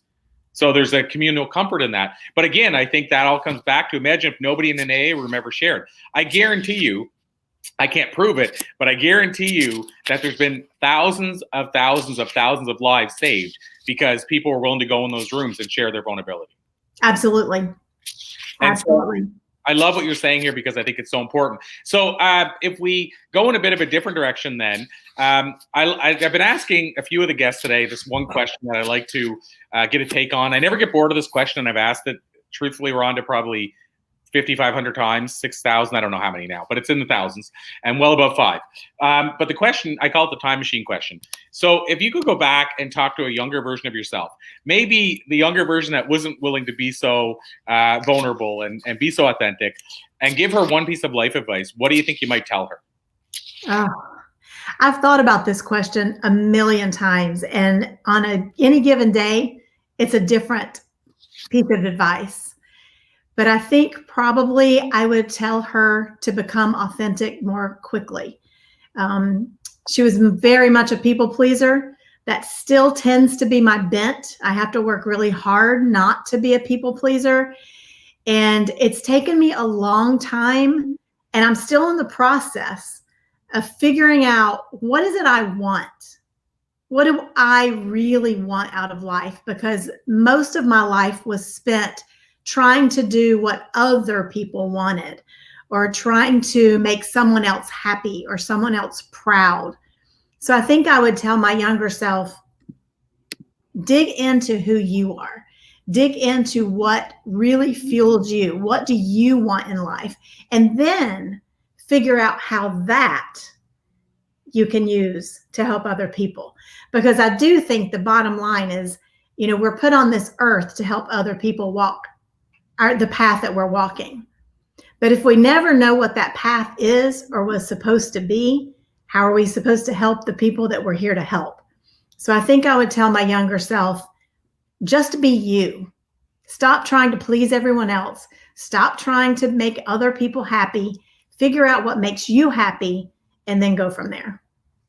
And what are your thoughts, as we bring things to a close? I'm going to ask you, of course, how we can learn more, but what are your thoughts around what Amy was mentioning? Because I think this is something that a lot of people struggle with. But what Amy was mentioning about, maybe we have another act in us, maybe we have another chapter, and letting go of the previous chapter. Like I mentioned, like on the speaking side, it's been a struggle for me internally where I'm happy to be not traveling and speaking as much, but I feel guilty about it, because of the impact I can make as a speaker, and because I do love it when I'm there. But there's a lot of people don't know this, but on the speaking side, I've had people say, you want how much to come and speak for us? And I always tell them really quickly, you're not paying me that to come and speak. I'll come and speak for free. You're paying for me to fly there 2 days before, leave my family, go through airports, maybe catch a cold or the flu or now coronavirus, and on and on and on. But to be on the stage, if you can transport me there like Star Trek, I'll do that for free. The problem is we can't transport us there. So it's like a musician. You're not paying Aerosmith and those guys the kind of money that they've made. I mean, you're paying them because they are serving a demand and a supply of people wanting them. But my point is, you're not paying them the big money at the concert just at the time they're on stage. You're paying them to travel in hotels and do all these junket tours and travel in a tour bus and all this other crap they go through to live that life. And most people think they'd love to have that life, wouldn't trade for that life if they experience what it's like. So having said all that, on one hand, like I said, it's a struggle internally because I love speaking. I want to be speaking more, but I also feel like it's a smaller part of my next act. Do you think what are your thoughts around the idea of being flexible to the next act? And do you think it's okay to have challenges with making that switch and being okay with that switch? Absolutely. Well, as you well know, I am next week leaving a business that I've grown and loved for 16 years to do something completely different. So, and I'm 56 years old. So, so it's like, I totally believe in the second and the third and the fourth and the fifth acts. I think that we have to keep evolving. And I think that that's what we're here for. We need to keep growing and evolving and changing. And there's part of me that is scared to death about this next step. I mean, from one moment to the next, I can go from being ecstatic to being in a total meltdown about this move, because, I'm established here and things are relatively easy here. And this business has been here for 16 years. And, it's like to just all of a sudden go, I'm going in a different direction, especially at my age. It's terrifying. Most of my friends are talking about retirement. I'm thinking, I don't want to retire. I want to just continue to love what I do and to keep growing in what I'm learning. And so I definitely am a huge believer on do as many acts as you can do. I love that. And so Rhonda, the last question, which you can tell me if it's as relevant for you right now as normal, but where people can connect with you, learn more, all that kind of stuff. Obviously, you're switching and you're going through a new change right now. But is there a place that people could connect with you and circle back and reach out to you and all that kind of good stuff? Absolutely. Absolutely. RhondaHuff.com is my website, and you can connect with me. I'm on all social media. So I'm Rhonda Huff Fit on Tinder and Instagram. My LinkedIn and my Facebook is just Rhonda Huff. So you can connect with me on any of those areas. If you go to RhondaHuff.com, you should be able to connect with me anywhere else from that hub. So yeah, I would love to connect with you. And, I love hearing other people's stories. And that's one of the things I love about this book that you put together, Corey.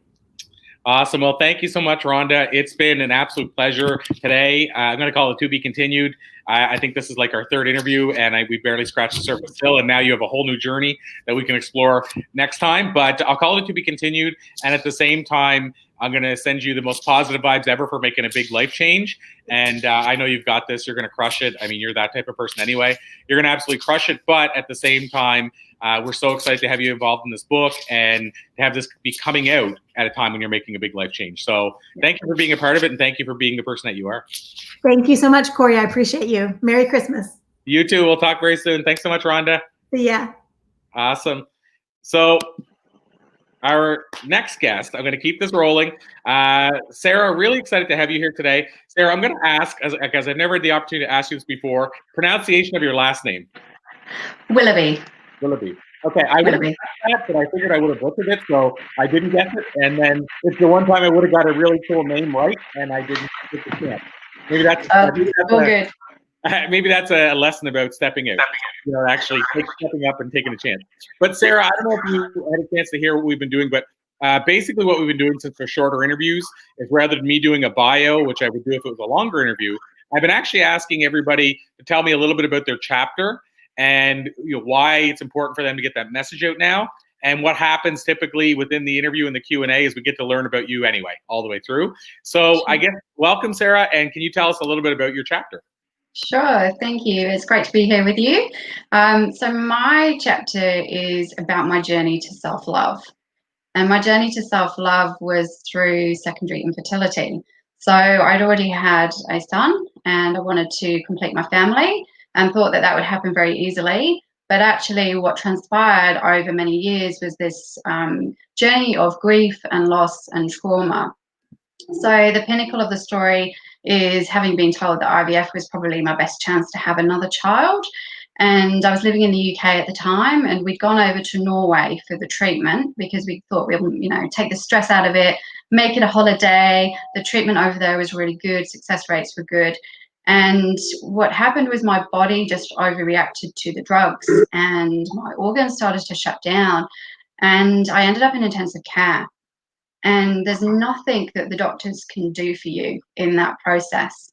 They just have to treat the symptoms as they come up and hope that your body recovers before everything shuts down. So it was an exceptionally confronting experience. I went through a lot of shame and guilt during the time that I was in hospital. This is an elective procedure. I've done this to myself. My son may grow up without a mum. And I had that moment when I'm lying in bed thinking, if this is my last moment, have I lived the life that I wanted to? Or have I lived a life of regret? And I realized that I had blamed my body for not being able to do what, a body naturally does, have a child, give birth. And I felt like a failure as a woman. And I realized that I'd really started to treat myself with disrespect. And so I made a promise to myself in that moment, if I am lucky, if I'm blessed to be given a second chance, I'm going to promise that I'm going to walk towards my fears. I'm going to start doing the things that I've thought about and know are true in my heart, but I've been too scared to do them. And I'm going to help other people to be their best version as well. So that's the story in the book. And it's quite a raw story. And I've used that to reflect on how have I managed to navigate through 2020? What have I drawn on? Because 2020 has been a really tough year. What have I drawn on, to help me through 2020? And it's actually been my experiences in 2009 when that happened. Wow. So a few things I want to unpack there. Yeah. One of them is a lot of times we don't think about that, people struggling with fertility after having a child. Exactly. It's strange how we often think it's either you can have children until you're done or you can't, but you don't usually think of somebody has a struggle after having one. And I don't know, but if your first son was easy, like it was just a normal pregnancy and then you struggled, or was it a tough one as well? I'm not sure, but you don't usually think of that, about a person having trouble after their first. Exactly. I actually conceived straight away with my son, like literally on my honeymoon. And so I just thought it would happen straight away. He was born 2 months prematurely, so there was still some sort of trauma around that. But I didn't for 1 minute think that I would go through multiple miscarriages and end up in intensive care following, a procedure that so many millions of women all around the world go through every day. You take the odds. The statistics tell you that it's less than 1% chance that you're going to overstimulate, and even less that you're going to hyperstimulate, and that doesn't happen to people. So yeah, I had a real kind of wake up moment, I guess. And to your point, I mean, I guess sometimes when it's elective or whatever, it's something you chose, let's say, then probably the health system looks at it differently in every aspect. Like, well, you chose this and stuff like that. I'm sure it probably is viewed differently than something you had to have or whatever. Is that what you experienced as well? It was difficult because obviously my care was in 2 countries. So I was actually, in Norway at the time. And then I was eventually released back home and reunited with my son. He'd already left to go home with his grandma because there was nothing that they could do for me, and it was causing him too much stress and anxiety. And I couldn't even hold him or touch him or speak to him. I just was too sick. So then I went back to the UK, and they looked at those results and they were like, "Are you sure these are right? You shouldn't actually be here. This is, you've been really sick. You're very lucky." And I think it was in that moment again that it was reiterated to me how seriously sick I'd been, and maybe how much they'd kept from me when I'd been over there. But everybody was very supportive, but maybe other people viewed that as you're being selfish, you've already had a child, shouldn't you be grateful for the fact that you're already a mum? But it was my son that helped me get through the recovery process and helped me to grieve and move forward, and then eventually have more children.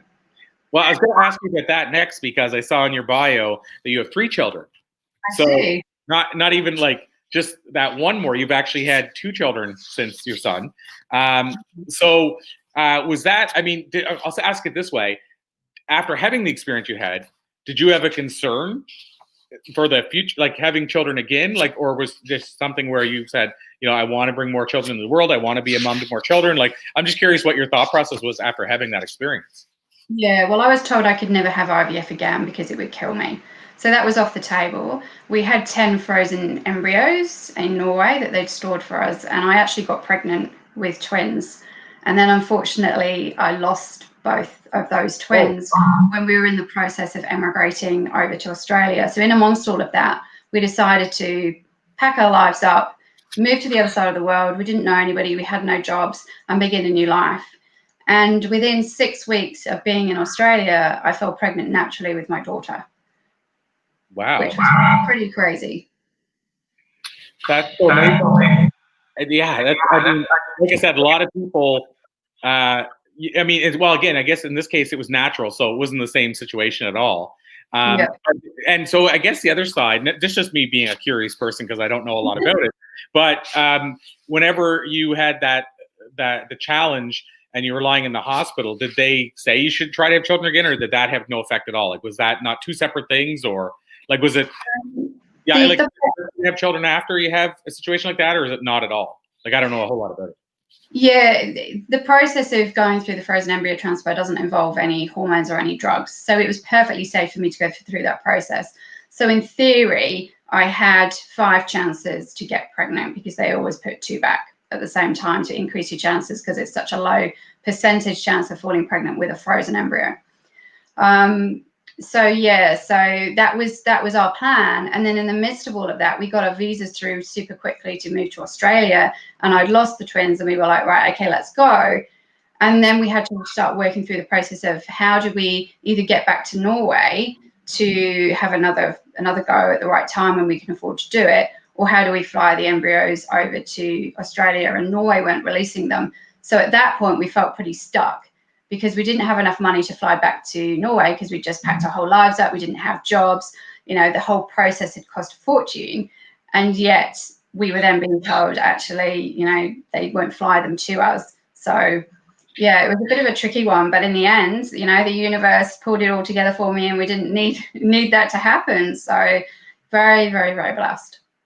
And so I'm curious as well, what was the catalyst or the reason for you guys making that move then? Like what, I mean, it seems like, were you already planning the move before that happened with the twins, or did you that make the decision? I'm just curious what made you decide to move, like you say, and just immediately say, we're going to move to a different part of the country here altogether, or a different part of the world. Yeah, so the year before we had started looking into the process, and normally it takes many years for that to happen. Luckily, both our skills were on the critical skills shortage list, so they sped that process up for us.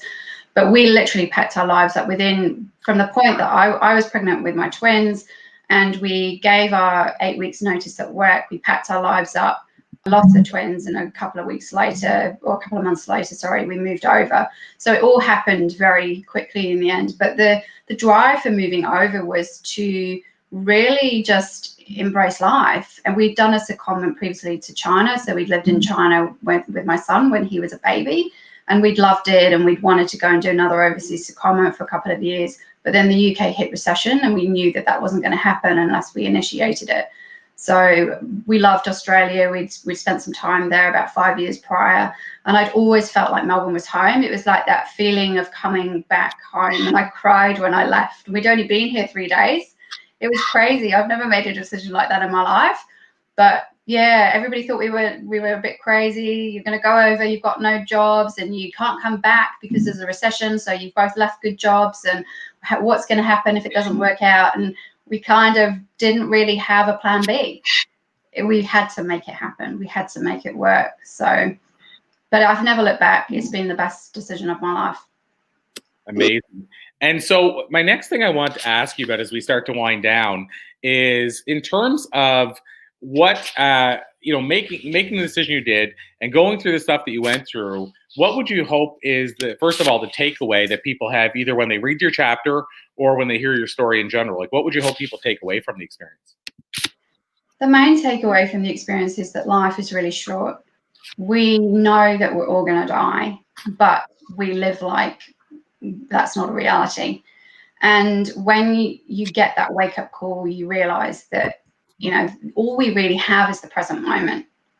The past is gone. The future is not guaranteed. So we really do need to make the most of every opportunity that's presented to us and walk towards our fear, because a lot of our fear is just in our heads.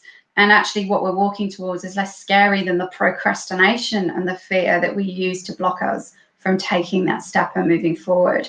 So I guess that's the main takeaway. And also just to encourage people to go on that journey to self-love, because when we really truly can look ourselves in the mirror and say, I love you, I really love you, then you really have your own back in life, and you don't live by other people's expectations, and you follow your heart, and you start to follow your true path.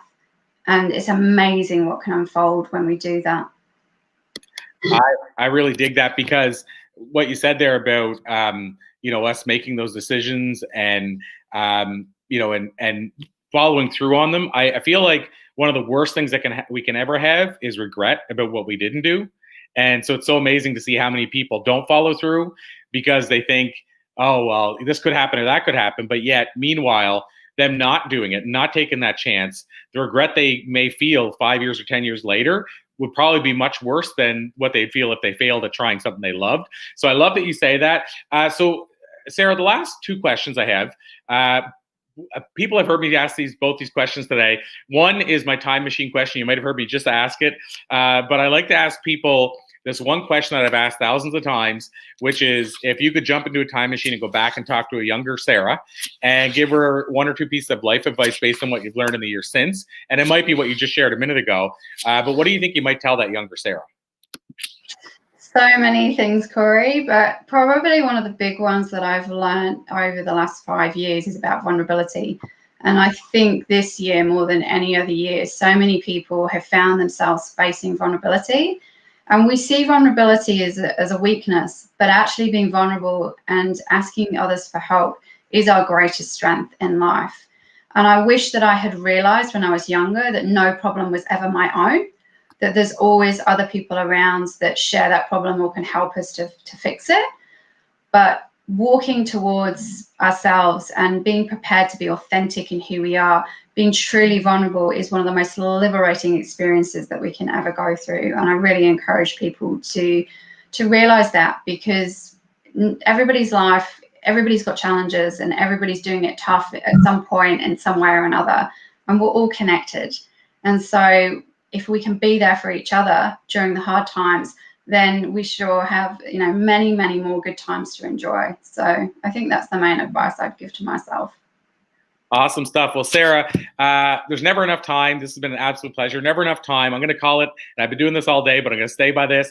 I stand by this, is I'm going to call it a to be continued, because I'd love to explore the conversation further. And I know we barely scratched the surface. But what I do want to ask you before we let you run is, for those that may want to reach out to you to connect with you further, what does that look like? Where would you send people if they want to reach out and make a connection? Sure. So I do one-on-one mentorship sessions and energy healing sessions. So people can contact me through my website, which is sarahwilloughby.com.au. I'm also on LinkedIn under Sarah Willoughby 2019, and Facebook and Instagram under Sarah Willoughby Australia. So basically my name, and you'll find me. Awesome stuff, Sarah. Well, I just put your website in the comments here so people can find it easily and don't have to do some extra searching. But Sarah Willoughby, this has been an absolute pleasure. I knew it would be. And again, with your permission, I'll call it a to be continued. And in the interim, we'll let you run, because I think you're on a different time zone than us right now. I sure am. But yeah, it's been great to talk to you. Thanks for having me on, Corey. Awesome. It's been an absolute pleasure. Thanks so much, Sarah. Again, to be continued, and we will let you run, but we'll talk to you in the very near future. Thank you so much for being involved. Awesome stuff. Well, hopefully you guys really enjoyed that. I knew that would be a fantastic conversation. And it's something that's kind of, I'm going to say, near and dear to my girlfriend and I, because we have 2 children, but we're parents that started in our 40s, but we definitely had some struggles with the second child. He has a thing called MCAD, which I share often and publicly, but it's a genetic disorder. And so, you know, we face some challenges along those lines, but so I totally get it. You know, the challenges that we can face as parents and as wanting to be parents. So totally really love Sarah's story, and I'm so glad she was willing to share it with us today. So thank you so much, everybody, for tuning in. Thank you for taking the time to learn about the books and the authors in these books. Book number 2 and number 3, as I mentioned, are just being released, and you can get yourself a copy. Right below, you can find the website, bluetalksbooks.com. You can grab your copy there of either book number 2, book number 3, or you can actually get yourself the trilogy. You can get book number 2 or book number 3 separately, or you can get the trilogy, or you can buy book number 2 and number 3 together. Lots of different ways you can grab the 3 first books in the Blue Talks book series. But I just want to thank you guys so much for joining us today. I did mention a couple of times that the bonuses, if you grab the book now in the pre-order stage, before we get to the next stage, which is the of course, the Amazon stage. But if you buy the book in the pre-order stage, you actually get access to a 90-minute Q&A with me, an Ask Me Anything type session, and a 60-minute Q&A with Kelly Filardo, where she'll talk about the book business. And so I hope you'll take us up on that, because this is something that would obviously cost dramatically more if I was offering it to a corporate client or a client in general, from a business perspective. And so it's a rare thing that I don't usually do. So jump on and grab that for the sake of $20 when you're also getting the book and contributing to a charity, or less if you decide to buy the books in combos. You'll actually get them for less per book. What I'm going to try to do to close things out is, I mentioned somebody in my hometown who I went to school with, who passed away last week, was 43 years of age. I mentioned him earlier, and I shared a video of his on YouTube.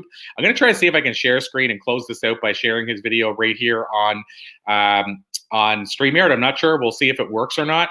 I've had trouble with share screen recently, but let's see, because I'd love to have you get a chance to hear the last song that he wrote. I think it's a very powerful song. It gives you a glimpse into his life and some of the challenges he faced, and the changes he was making in his life. So I'm going to see if I can share this. Let's see if this works. I'm not sure if it will or not. Let's see. Okay. Let's see if I can open this separately. Okay, let's try this. Not sure if this is going to work, but we're going to give it a try. Actually, trying to open on a different screen to see how that may work for me. So yeah, let's see. I think I might be able to do it here.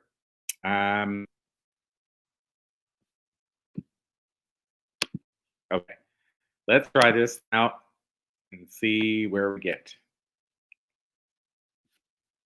Okay, let's close this.